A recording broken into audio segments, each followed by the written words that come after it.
ny fietsika manoloana ny secte try ny ahoana amin'izay ara ny ataontsika eo anatrehany reny olona any anaty secte ireny andao aloha jerentsika inona mahasarika ny olona makany amin'ny secte fa maninona ny olona no voasarika makany amin'ny secte satria ny secte zany araka lazaiko teo hoe mampamitaka azy ety ivelany izy tsara foana fa rehefa ao anatiny ianao vao mahita anazy fa ny secte zany manome an'reto zavatra reto ho an'ny olona satria ny olona manana an'reto filana fototra ireto ataoko amin'ny teny frantsay le filana dia azavaintsika aingakegny any amin'ny teny gasy le izy ny olona zany mila besoin d'appartenance mila mahafantatra izy hoe zaho anatina vondrona na toerana anankiray izay tena misy ahy fa matetika ny olona na makany am-piangonana ary izy a dia ohatra nylazay ny indrina ramamonjy hoe dia ao anaty désert citadin izy feny olona be dia be izy fa izy matsiary hoe irery mierika izy tsy fantan'le olona ato mierika izy tsy fantan'le olona ato mierika izy tsisy fantany fa any amin'ny secte izy a ohatra mifankaty be daholo zany le olona afakalala daholo raha tsy afankatỳ ara dia araboly eo akaikinao ara araboly eo akaikinao dia mila an'izany ny olona dia hitan'izany any amin'ny secte matetika faharoa ny olona koa mila an'ity hoe besoin tribal de conformité zany hoe te hoe izay reto izay le mitovy zay reto le mitovitovy tsy ohatra ny olombelona rehetra fa izahay a samy nahazo fahazavana manokana manana fahalalana manokana izay a samy miaraka ato indraindray zay zay dia mitovy daholo ny akanjonay rehefa mandeha zay eny an-dalana eny mitovy daholo tonga dia hitanao reny zay jereny zay mahafatifaty ilain'ny olona zany dia misy an'izany izy dia mifanohatra amin'io nefa fahatelo a izy koa te hiavaka amin'ny hafa zay mitovy amin'reto fa zay tsy mitovy aminareo ny olona rehetra ohatra zao fa zay tsy mitovy amin'ny olona rehetra zay tsy mila an'ireo zay hafa indrindra zay te ho hiavaka foana ny olona rehetra ary betsaka amintsika nena le sipakely reny rehefa be mpity ny repika izy tonga dia tsy tia repika avetrany reny efa olona anina rehetra zao ve te anazy fa zay tsy mila an'izany ohatra zany any lazaiko fa efatra dia besoin d'amour paternel mila an'ilay fitiavana ray fitiavana ty tsy misy fepetra dia le dada zany le pastera tena mba milaza aminareo izy aminareo ka iny mba vanginy pastera tsy haiko impiry isa-taona sasangamba mbola tsy vanginy pasterany mihitsiny fa rehefa mba hoe iny zany le pastera la tsy pastera moa fa efa ambony kokoa ny pastera ny anarany a dia iny mba mandray tanana anao iny mba mifandray aminao tena tiany olona zany hoe tena misy ray tianao le olona malaza be iny dia ianao a anisan'ny jereny manokana ao anatiny dia zany mpasarika ny olona makany amin'ny secte dia akoatr'izay koa moa zany ny fitiavany rahalahy ohatra mifankaty daholo miaraka satria mitovitovy miaraka efa miala amin'izao tontolo izao moa zany dia tsy maintsy atao zay mba hikonokononina anao hijanonanao amin'le secte foana ianao koa mampidibola raha teo dia ao dia nenao indray rehefa am'izay dia aty kosa mba tena misy rahalahy sainaba fa tsy ohatra n'le any am-piangonana tonga dia apetraka mitsangana dia lasa mody avy eo tsisy fantatrao izy le teo akaikinao dia mila n'ity sehatra ihany koa zany amin'ny sécurité mba voaro ianao na ara-pinoana ary ianao dia mba voaro hoe retsika dia miara-maty amin'ny Palestine tsika diso fa retsika fa mba misy namany mba misy ilananao satria reny secte dia mampiasa anao mampanao zavatra anao foana dia misy ilananao dia mba afaka manao zay zavatra any anatinao mamoaka ny fizinao maizy azy ianao any amin'ny secte dia zay ny tiavan'ny olona mandeha any amin'ny reny secte reny dia ny faramo dia io zany a mba misy fisokafana ara-panahy sy ara-moraly any amin'ny secte raha variana fotsiny amin'ny zavatra materialy zavatra hita maso ety ivelany a dia any mba misy ara-panahy rehefa tsy makany amin'ny fiangonana fa mba miavaka zany ianao mba tsy any amin'ny fiangonana ny olona zay tsy manana an'Andriamanitra intsony a dia mba mitady zany satria ny olona rehetra dia ohatr'izay te hivavaka ny olona io mihitsy zany efa toetra nataon'Andriamanitra tao anatin'ny olona l'homme né religieux te hivavaka foana ny olona te hifandray amin'Andriamanitra, te hanao zavatra ho an'Andriamanitra mba azahoana fitahiana amin'Andriamanitra. Na fiteny koa zay te handona tapany amin'Andriamanitra, amin'izay Andriamanitra mba mandoherany ho anazy. Religieux ny olona, te hanao zavatra mba azahoana fitahiana. Dia ankoatran'izay nefa ny zavatra publicité avoakan'ny secte dia tsotra fotsiny. Any aminy misy vahaolana tsotra mora ary aingana. Eo ny eo ihany miditra ato ianao dia tsotra nidiranao ny voanao tato, fa raha marary andoha ianao miditra tato dia afaka ny aretina andohanao ny voakato. Fa amin'ny heriny ianao tsy maintsy mitsangana eto dia miteny za zany tamin'ny hiditra tato ty fiangonana ty zany tena rary be ny lohako dia rehefa mivavaka zany ny mpanompon'Andriamanitra dia napetrako teo amin'ny lohako ny tanako dia sitrana ny lohako. Aleloia, voninahitra ho an'i Jesosy rery ihany. Tsotra mora aingana vetivety kely. Ka ny olona rehetra rehefa tsy nahita fahafahampo tany am-piangonana izy dia mandeha makany. Any ahitana any am-piangonana ohatrany tsy tena ahitana tsisy aina ozy, tsisy aim-panahy ozy izy ry zareo. Masarika ny olona makany amin'ny secte. Ka zay lazaiko hoe naneto inge tena ho nampiandraikitra fiangonana ary ianao dia afaka tonga aty amin'ny gasy MMB. Fa natao andraindray koa mimpiandraikitra fa zay ve fa deba dia bandy kely io mba hampianatra anay, izy ary tsisy titre akory. Ok ary izy fa lasa ny olona ny ondrinao zay no voitabataba eo. Ka ny secte mahay manetsiketsika, mahay mizara andraikitra, hay ny secte tsara mihitsy zany, tena ohatrany mba manana ny maizy azy ianao rehefa any dia zay mahasarika ny olona amin'ny secte. Ahoana ary zany ny ataontsika eo anoloan'izay zavatra izay, fa olana tokana dia ny fahalalana. Mila manam-pahalalana-tsika, mila mianatra ny fahalalana fototra momba ny finoanao ianao aloha. Fantatrao ve zay inonao. Dia avy eo mila fantarinao koa zany ilay secte efa nianarantsika teo izy. Mila mianatra. Ka aiza ny anarana an'io? Tsy aty amin'ny gasy mahay mamaky baiboly fa ao anatin'ny tenin'Andriamanitra ihany misy an'io. Fa ny aty zany dia manome fitaovana anao fotsiny ahafahanao mahita an'ilay fahalalana fototra anao ao amin'ny tenin'Andriamanitra. Zay no mahatonga anazy hoe gasy mahay mamaky baiboly, mianatra fotsiny ianao aty dia iny ny ampiarinao isaka mamaky baiboly isan'andro ianao. Satria ny tanjona dia ny amakianao baiboly isan'andro. Dia aka ny tsoratra masina maromaro tsika milaza an'izay. Jaona 9:7-8 sy 12. Raha miteny ny secte fahafahana nampanantenainy ireny nefa izy ara-devo fahalovana. Raha mitady fahafahana ianao amin'ny fiainana dia izao. Hoy Jesosy tamin'ny Jiosy izay nino azy, raha maharitra miteniko ianareo. Any tsy mamaky isaky ny mihetsika ianao mamaky kely 2 minitra dia tapitra, fa maharitra isan'andro dia ho tonga mpianatra. Dia ho fantatrareo ny marina. Ao amin'ny tenin'Andriamanitra ny marina fa tsy amin'ny fiangonana na fikambanana riana ary ao ny marina. Ary io marina io no hanafaka anareo tsy ho andeva. 9:3 sy 12 izy fa ny 9:4 ahoana ozy izy? Raha ny zanaka no manafaka anareo dia ho afaka tokoa ianareo. Iza zany ny marina le manafaka? Jesosy Kristy zany. Aiza nahitana azy? Ao amin'ny teniny ihany, ao anaty baiboly. Zay ihany ny lalana, fa raha tsy zany ianao dia hitady fahafahana ahetseroa. Timoty 2:7-8 ka hatramin'ny 9:12 haitsika tsara.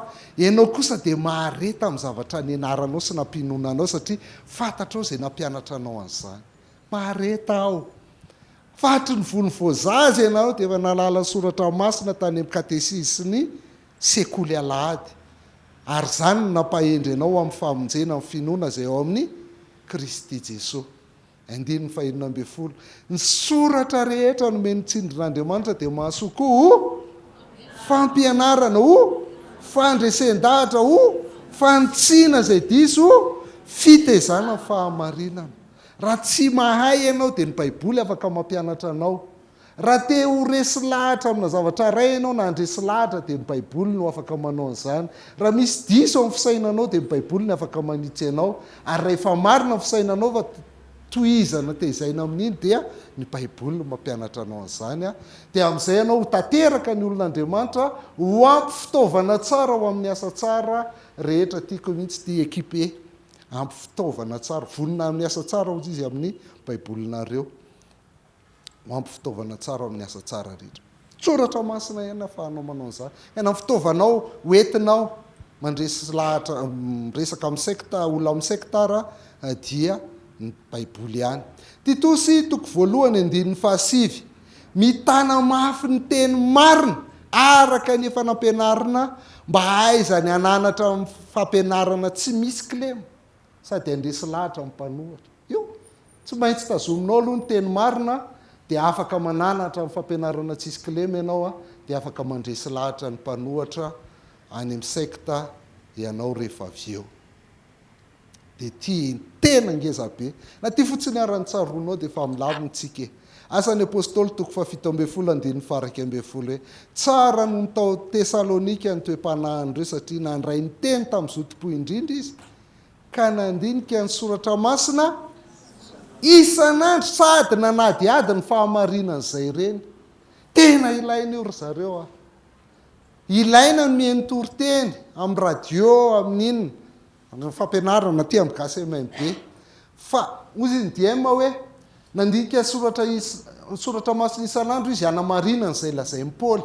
Ny fampianaran'ny Paoly ara mila marinina amin'ny soratra masina maika izay fampianaran'le falikely io amariny fa aza miniminy foana dia ny fampianarana rehetra izay enontsika koa na ny ampiangonana na aiza amarino amin'ny soratra masina dia omenantsika eto ny fitaovana makina baiboly fa ny baiboly ihany no ao ihany misy ny fahamarinana.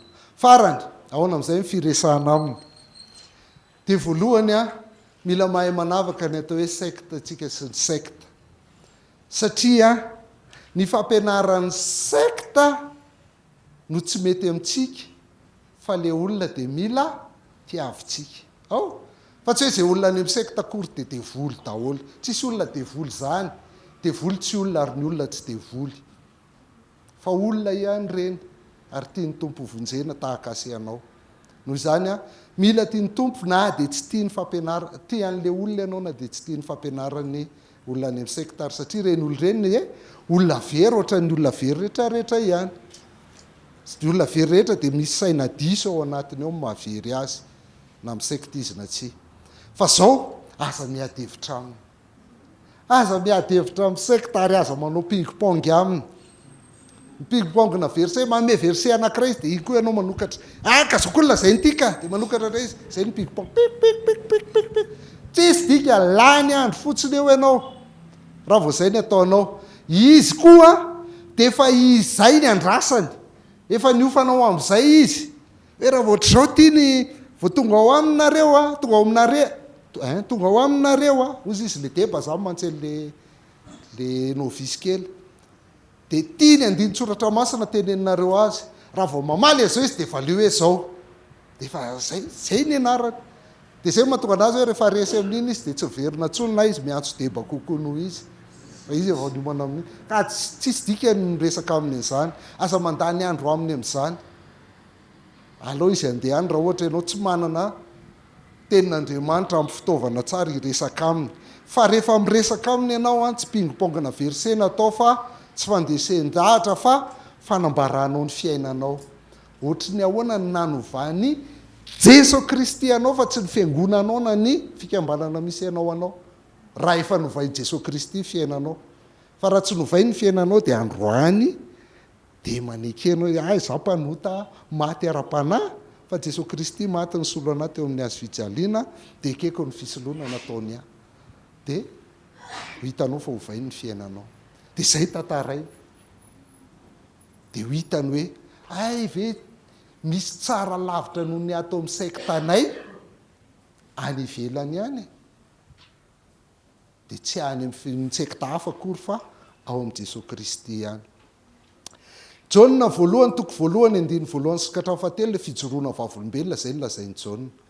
Izay efa hatramin'ny voalohany izay efa renay izay efa hita amin'ny masonay izay efa nijerenay sady efa nitsapainy tananay dia ny amin'ny teny fiainana izay fa efa naseho ny fiainana ary efa nahita azy zahay dia tonga vavolombelona ka manambara aminareo ny fiainana mandrakizay izay tao amin'ny raika naseho taminay izay efa hitanay sy renay no ambarany aminareo mba hahazahoanareo fiombonana aminay koa ary fiombonanay dia amin'ny ray sy amin'ny Jesosy Kristy zanany. Zay zay hitanao sy renao zay resahana, zay nataon'ny tompo taminao zay ijoroana vavolombelona aminy amin'ny fiainana mandrakizay, dia anana fiombonana amin'ny olona io ianao. Ao anatin'izay fijoroana vavolombelona zay dia tia indray le toe-po manao azy, mandreraka be mantsy ny miresaka amin'ny secte, mampitabataba. Dia izao no lazainy Paoly Timoty faharotoko faharoa andiny fahatelo amby roapolo hoe fa mandava ny fanontaniana daladala tsy misy antony satria fantatrao fa mahatonga ady zany, mahatonga ady zany. Ary tsy mety raha miady ny mpanompo ny tompo fa aoka reto avy le toetra anananao rehefa hiresaka amin'ny secte ianao. Voalohany, malemy fanahy amin'ny olona rehetra. Faharoa, mahay mampianatra. Fahatelo, mahalefitra. Faefatra, mananatra mpanohitra amin'ny famorapana. Ty zany le secte ty mpanohitra ty, dia anarina amin'ny famorapana sy ny fahalemem-panahy izy. Dia jereo nge ny ilazany azy fa angamba Andriamanitra nome azy fibebahana mba halalany tsara ny marina, halalany Jesosy Kristy. Dia manino izy? Dia ody ny sainy ho afaka mifandriky ny devoly zay nanao asambelona anao ny sitrapony. Zay ny anjaranao zany dia tian'le olona, rehefa tian'le olona aloha lasa mamile fanahy, mahay mampianatra, mahalefitra, mananatra mpanoratra ny famoram-panahy. Fa ny asan'Andriamanitra ny mabebaka n'iny olona iny, ary tsy ny olona iny rehetra fa ny olona rehetra Andriamanitra ihany mabebaka, fa tsy ianao zany. Aza mifanontany zany hoe firy nefa nabebahanao fa tsy nisy naray aza. Mitory fotsiny nataonao fa Andriamanitra ny nabebaka ny olona zay mibebaka eo. Dia mody ny sain'le olona avy eo afaka mifandriky ny devoly zay nanao asabelona anao ny sitrapony. Eny ary faranantsika ny fotoana tsotra ny maranantsika azy, ny baiboly ihany ny fahefanatokana. Ary zay ny nametrahana ny gasy MMP gasy mahay mamaky baiboly. Io ihany ny fanefana tokany tsisy azo milahatra amin'io na misolo an'io. Tsy mila fahefana hafa tsony tsika na fombafomba hafa, tsy ilainy zany. Atao Matthieu toko 5:7-7 dia zao izy. Ary izy namaly azy ireo hoe nahoana ianareo no mandika ny didin'Andriamanitra no ny fampianarana voatolotra anareo, ty le fombafomba ty. Satria eo alohan'io 1:2 le hoe maninona ny tsy manasa tanana ny mpianatra ao, zany ny fomba jiosy manasa tanana alohan'ny sakafo. Tsy le hoe sao dia maloto fa manadio. Dia ozy izy Jesosy Kristy hoe mandika ny didin'Andriamanitra nareo noho ny fombafomba nareo. Fa Andriamanitra efa niteny hoe manajany rainao sy ny renao, ary koa izay miteny ratsy ny rainy sy ny reniny dia hovononao faty tokoa. Fa kosa ianareo nazovo milaza amin'ny rainy sy ny reniny hoe efa nateriko fanatao an'Andriamanitra zay fanampiana rehetra tokony ho anao avy ety amiko. Zay ny atao hoe korbana. Dia tsy mila manaja ny ray sy reniny tsony izy, ka dia foananareo ny tenin'Andriamanitra noho ny fampianarana voatolotra anareo na ny fombafomba anareo. Tsy afaka miaraka ny tenin'Andriamanitra sy ny fombafomba zay ampianarina any amin'ny fiangonana isan-karazany ihany, indrindra any amin'ny secte. Ka noho izany tsisy fahefana hafa na fombafomba hafa na traikefa hafa mahasolo na afaka mifanakaiky amin'ny baiboly. Fa io ihany ny taridalana ao antsika, zay le hira nataontsika teo. Io ihany ny taridalana ao antsika ny soratra masina. Io ny fanilo ny tongotrintsika sy fanazavana ny lalantsika. Noho izany fahamarinana tsy fananany tsy propriété privé any secte akory. Angamba izy mazava tsara. Propriété privé izy ihany ny manana an'io, izy ihany ny afaka miditra ao. Tsy zany ny fahamarinana. Ary raha ohatra izy ka mampiasa andinin-tsoratra masina dia tsy midika akory zany hoe marina izy satria nampiasa verset. Satria vatantsika tsara fa ny devoly koa nampiasa ny salamo fa 70 rehefa nakafanahany Jesosy Kristy. Ainy devoly mampiasa verset hors contexte.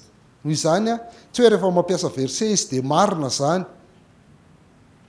fa ny atao hoe fahamarinana dia olona.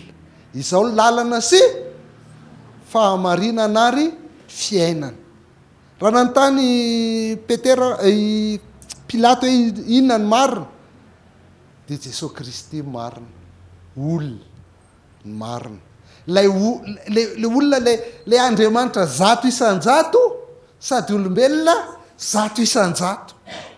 C'est pas un demi-dieu, hoe 50-50 zato isanjato zato isanjato tsy ao anatin'ny lojikan'ny olona zany fa zay le Jesosy Kristy atsika io ihany ny fahamarinana dia io a miantso ny olona rehetra ho amin'ny fiainana vaovao sy ho amin'ny fiainana mandrakizay miova ny fiainanao raha manaiky sy mandray an' Jesosy Kristy ianao tsy avelan'izany tsy hiova ny fiainanao ary io fiainana io a dia mitohy tsy voasakany na ny fahafatesana ary satria mandrakizay io dia ny famonjena tsy mila vidiana hoe mila manao an'izao anao na manao an'izao ianao zay voavovonjina mitratsy ianao na manao an'ry maimaimpona ny famonjena tsy miankina amina sekta hoe aiza se fiangonana misy ianao na aiza mahavovonjy ianao fa miankina amin'ny finoanao an' Jesosy Kristy maimaim-pona izy satria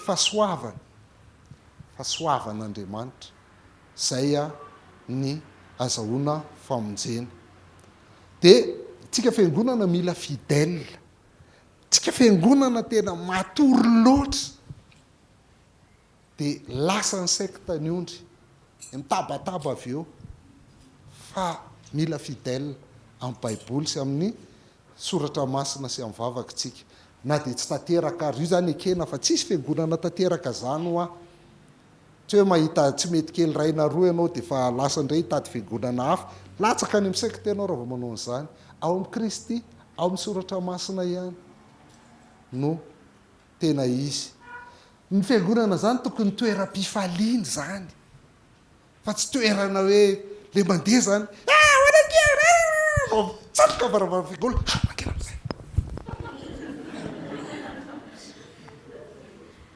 marina fa tokony hanaja ny olona ao ianao dia tsy tokony tabataba fa trano ohatry trano rehetra io tokony ao ny tena hitana fifaliana tokony toera-pifaliana toeram-piadananao toerana fitiavanao tokony ao ny ahitana fitiavana fa tsy hoe ea dia fampilonjolonjo fotsiny eo raha tsy tenen'le arabao ny eo akaikinao tsy meraby ianao dia ataoko tsara ity satria grave be ndre mandeha nandeha tamin'ny toerana anankiray izay nasaina nitarika le olona anankiray dia namaky ny Isaia toko 4:20 izy Isaia toko 4:20 miresaka hoe nono dia naseho any sarin'ny Madagasikara dia natongilany kely le sary dia rehefa tongilana le sary dia sarina efa manao an'izao izy a dia mazanga ino le nonon'ny Madagasikara dia jerena amin'izay navoakany amin'izay ny document momba ny pétrole hitanareo zao fa io pétrole ao Madagasikara ny hita ao Mazanga faritra drefana rehetrarehetra iny pétrole iny nomen'Andriamanitra atsika ampinonona n'izao tontolo izao dia lasa tsika mampinona n'izao tontolo izao resaka pétrole dia tsika ny laza firenena matanjaka sy an'Andria blablabla re olona zany famakina baiboly zao fanangina ihany aloha dia ny rahabazy ahoana rahalahy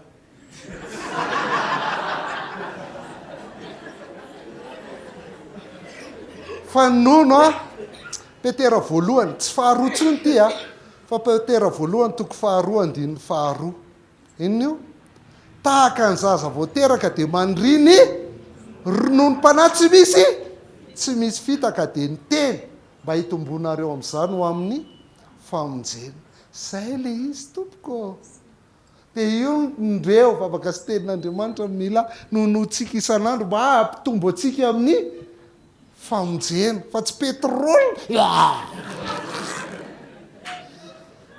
marina fa lafo be ny lasantsy rehefa mandeha moto zao miakatra foana ny vide dasantsy mais quand même zay reo tenin'Andriamanitra sy vavaka ihany no olona mamoky atsika isan'andro ary zay ny antom-pisian'ny GSMB ny ahatonga anao ahay mamaky baiboly dia ahatonga anao tia sy hamaky ny baiboly isan'andro fa tsy ho atonga anao lasa mpikambana amin'ny GSMB fa tsy misy mpikambana amin'ny GSMB fa sehatra fianarana fotsiny izy